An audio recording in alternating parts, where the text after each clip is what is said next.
السلام علیکم میری پیاری یوٹیوب فیملی، آئی ہوپ کہ آپ خیر سے ہوں گے، آپ اپنے گھروں میں خوش اور آباد رہیں، میری اللہ سے یہی دعا ہے۔ یہ صبح کی کلپ ہے۔ صبح میں نے ناشتے میں انڈے بوائل کیے تھے۔ ہم سب کو ہی گھر میں موسم چینج ہونے کی وجہ سے نزلہ زکام اور خراشوں کی پرابلم ہو رہی ہے، جس وجہ سے ٹھنڈ میں شروع میں ہی انڈے بوائل کر کے کھا لینے سے فائدہ ہوتا ہے۔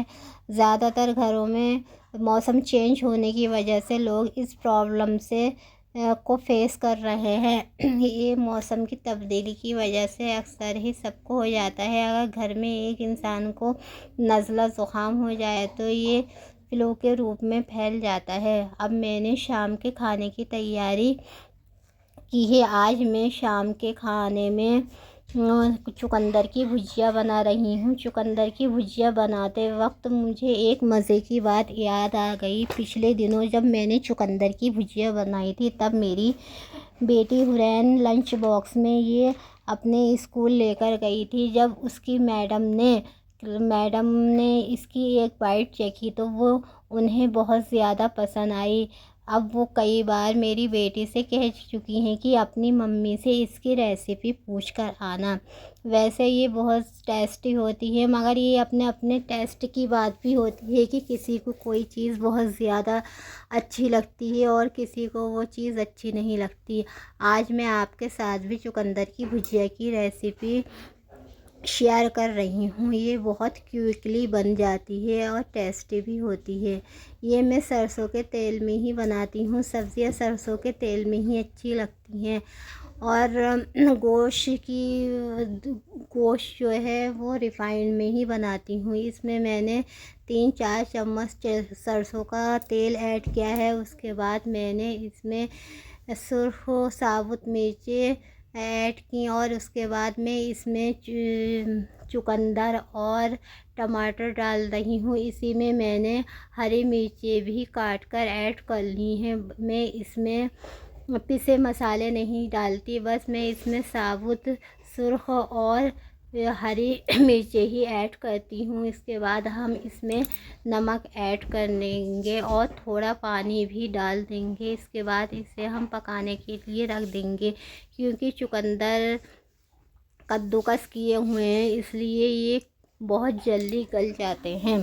اور ٹماٹر اس میں اس وجہ سے ضرور ڈالے جاتے ہیں تاکہ اس کا ٹیسٹ میٹھا نہ ہو۔ اب میں آتی ہوں آج کے ٹاپک پر۔ زندگی کے سبق ہم کتابوں سے نہیں سیکھتے، بلکہ زندگی کے سبق ہمیں وقت اور تجربے سکھاتے ہیں۔ کوئی ان تجربوں سے بہت کم عمر میں جوجھتا ہے، وہ جلدی ہی سمجھدار ہو جاتا ہے، لیکن کچھ لیڈیز زندگی کے 40-45 سال مکمل کرنے کے بعد بھی سمجھدار نہیں ہوتی۔ جس نے زندگی کو کم عمر میں ہی سمجھ لیا، وہ زندگی کی مشکلوں کو جھیلنے کا حوصلہ پا لیتا ہے۔ ٹین ایج وہ ایج ہوتی ہے جب لڑکیاں بہت زیادہ سینسٹیو ہوتی ہیں، اپنے باڈی شیپ، اپنے رنگ روپ اور کٹ گاٹھی کے بارے میں بہت زیادہ سیریس ہوتی ہیں۔ ٹین ایج کی لڑکیاں اگر اپنے رنگ روپ کے بارے میں خود بھی فیل نہ کرے تو ٹونٹ کرنے والے لوگ نہیں چھوڑتے۔ اللہ نے زبان ہر ایک کو دی ہے، لیکن ہر کسی کو یہ پتہ نہیں ہوتا کہ اسے استعمال کیسے کرنا ہوتا ہے۔ لوگوں کا کام کہنا ہوتا ہے، وہ کچھ بھی کہنے سے باز نہیں آتے، مگر کسی پر کمنٹ کرنے سے پہلے یہ نہیں سوچتے کہ ہمارے اس کمنٹ کے سائیڈ ایفیکٹ دوسروں پر کیا پڑنے والے ہیں۔ میری نظر میں کسی کی باڈی لینگویج کو لے کر کمنٹ کرنے والے یہ نہیں سوچتے کہ ہر تخلیق اللہ کی بنائی ہوئی ہے۔ اگر وہ اللہ کی بنائی ہوئی تخلیق پر انگلی اٹھا رہے ہیں تو وہ اللہ کی ذات پر ہی انگلی اٹھا رہے ہیں۔ کوئی کالا ہے، گورا ہے، لمبا ہے، چھوٹا ہے، پتلا ہے، موٹا ہے، سب اللہ کی بنائی مخلوق ہے۔ پھر ہم کون ہوتے ہیں اس کی مخلوق میں کمیاں نکالنے والے؟ یہ رہے وہ لوگ جو دوسروں میں کمیاں گننے والے ہیں۔ اب ہم بات کرتے ہیں ان لوگوں کے بارے میں جن میں کمیاں گنائی جاتی ہیں۔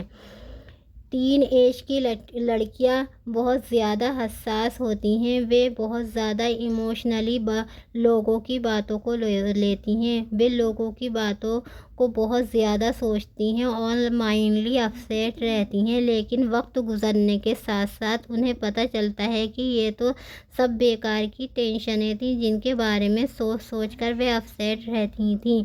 آگے چل کر انہیں پتہ چلتا ہے کہ ان باتوں کے کوئی معنی ہی نہیں ہیں، معنی ہوتے ہیں ہماری ذہانت کے، کیونکہ ذہین انسان وہی ہوتا ہے جو پہلے خود اپنی شخصیت کو اس روپ میں ایکسیپٹ کرے جو اللہ نے اسے دی ہے، اپنے کانفیڈنس کے لیول کو بڑھائے اور اپنے کو اونچا بنائے رکھنے کے بارے میں سوچے، اپنی شخصیت کو مضبوط بنائے۔ وقت گزرنے کے بعد پتہ چلتا ہے کہ ہم نے کتنا ٹائم ان سوچوں میں گزار دیا جو بیکار ہی تھیں۔ کئی ٹین ایج لڑکیاں لوگوں کے رویے پر اتنا سوچتی ہیں کہ ان کا دماغ معاف ہونے لگتا ہے، تب وہ چڑچڑے پن کا شکار ہوتی ہیں۔ یہ چڑچڑا پن ان کے لہجے میں آ جاتا ہے جن سے ان کی اچھی خاصی شخصیت ڈل ہو جاتی ہے۔ چڑچڑا پن، ہر بات پر رونے لگنا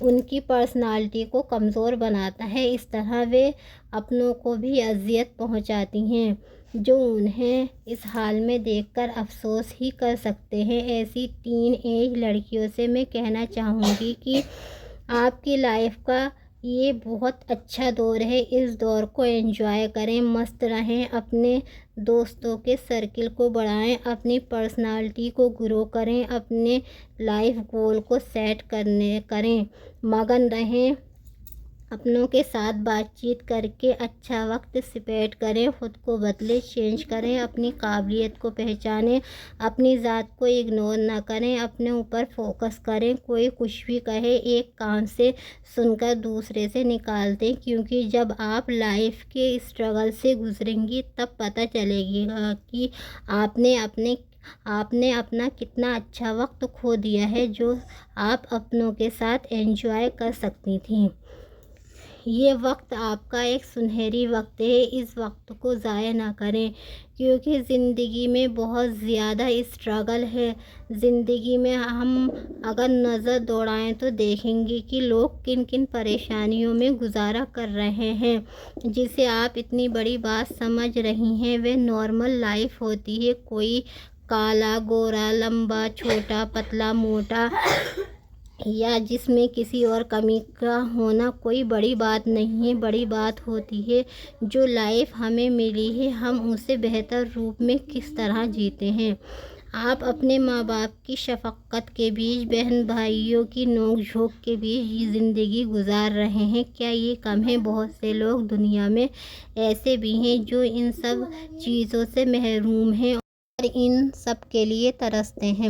اپنی لائف کو چھوٹی چھوٹی باتوں کو سوچ کر ضائع نہ کریں بلکہ زندگی کو بھرپور جئیں۔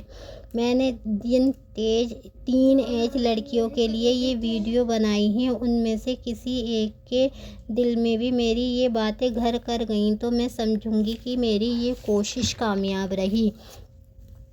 اگر آپ کی بیٹی میں بھی یہ مسئلہ ہے تو میں ان ماؤں سے یہ کہنا چاہوں گی کہ اپنی بیٹی کو یہ ویڈیو ضرور دکھائیں۔